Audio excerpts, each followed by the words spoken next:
तैयार रहिए, स्टार्ट। वाद तथ्य। अपीलार्थी वादीगण प्रत्युत्तर दाता प्रतिवादी पट्टाकर्ता के पट्टाकर्ता थे। जगदीश प्रसाद ने वादग्रस्त भूमि जो तातारपुर दिल्ली में स्थित थी को पट्टाविलेख दिनांक 23/11/1954 के द्वारा पंजीकृत 22/9/1954 क्षेत्रफल 2 बीघा 15 बिस्वा भूमि अपीलार्थी से 23 सितंबर 1954 से 22 सितंबर 1974 तक 20 वर्ष के लिए पट्टे पर लिया था, जिसका वार्षिक किराया 235 रुपये था। पट्टा विलेख के खंड 7 में पक्षों के बीच में करार हुआ था कि पट्टाकर्ता प्रथम पक्ष पट्टाकृत संपत्ति से पट्टेदार द्वितीय पक्ष को उक्त अवधि के दौरान बेदखल नहीं करेगा, किंतु यदि पट्टेदार पर 1 वर्ष का किराया बकाया रहता है तब पट्टाकर्ता को पट्टेदार को बेदखल कर देने का अधिकार होगा और तब पट्टेदार परिसर से अपना सारा मलबा हटा लेगा और उसका खाली कब्जा पट्टाकर्ता को सौंप देगा। इस बीच पट्टाकृत पूरी भूमि को भूमि अर्जन अधिनियम 1894 की धारा 4 के अंतर्गत जारी अधिसूचना दिनांक 24/8/1959 के द्वारा अर्जित कर लिया गया और कलेक्टर ने उक्त भूमि हेतु 28,284.85 रुपये प्रतिकर निर्धारित किया, किंतु प्रतिकर किसे दिया जाए इस विषय पर विवाद उत्पन्न होने पर मामला संदर्भ न्यायालय को उसे निर्धारित करने के लिए संदर्भित कर दिया गया, जिसमें 3 श्रेणी के दावेदार थे। प्रथम भूमि के मूल स्वामी अर्थात अपीलार्थीगण, द्वितीय जगदीश प्रसाद एवं रामचंद पट्टेदार तथा तृतीय पट्टाकृत अधिगृहीत भूमि पर झोंपड़ी लगाकर रहने वाले।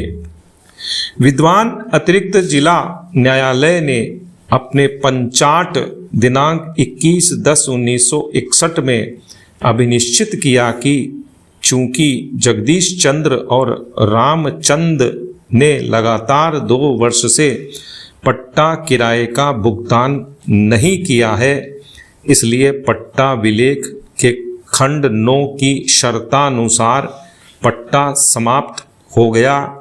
इसलिए पट्टेदार के रूप में पट्टाकृत भूमि हेतु प्रतिकर का कोई भी हिस्सा वह प्राप्त करने का अधिकारी नहीं है, किंतु प्रतिकर निर्धारण के पूर्व ही भू अर्जन अधिनियम की धारा 48 के अंतर्गत जारी अधिसूचना दिनांक 18/6/1961 के द्वारा उक्त भूमि को अधिग्रहण से मुक्त घोषित कर दिया गया।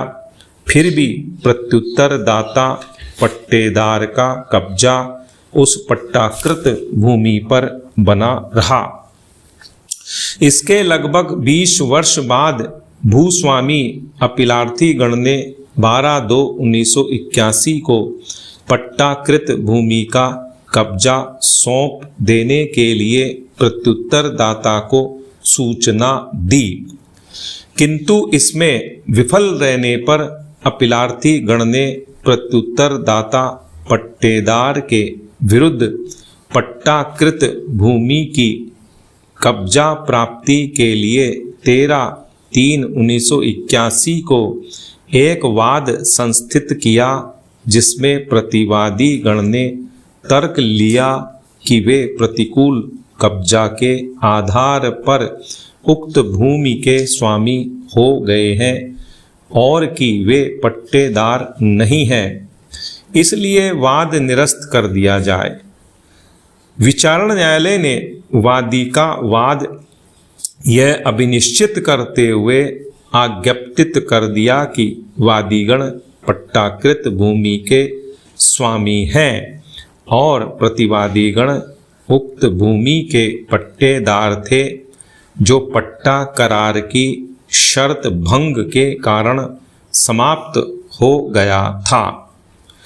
प्रतिवादीगण ने उपर्युक्त निर्णय एवं आज्ञप्ति के विरुद्ध अपील प्रस्तुत की और सीपीसी के आदेश 6 नियम 17 के अंतर्गत अभिवचन में यह संशोधन हेतु आवेदन किया कि वाद परिसीमा अधिनियम 1963 के अनुच्छेद 66 के अंतर्गत काल वर्जित है, इसलिए वाद निरस्त कर दिए जाने योग्य है। किंतु अपीलीय न्यायालय ने संशोधन की अनुमति नहीं दी।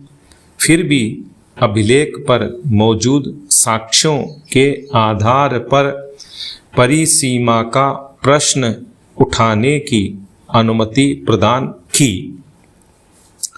न्यायालय ने पक्षों को सुनने के बाद विचारण न्यायालय के निष्कर्ष निर्णय का अनुमोदन कर दिया। पुनः प्रत्युत्तरदाता प्रतिवादी ने उच्च न्यायालय दिल्ली में द्वितीय अपील प्रस्तुत की, जिसने आक्षेपित निर्णय दिनांक 19/11/2010 द्वारा अपील अनुज्ञात की और निम्न निर्धारण के साथ अपीलार्थी वादी का वाद निरस्त कर दिया। विराम।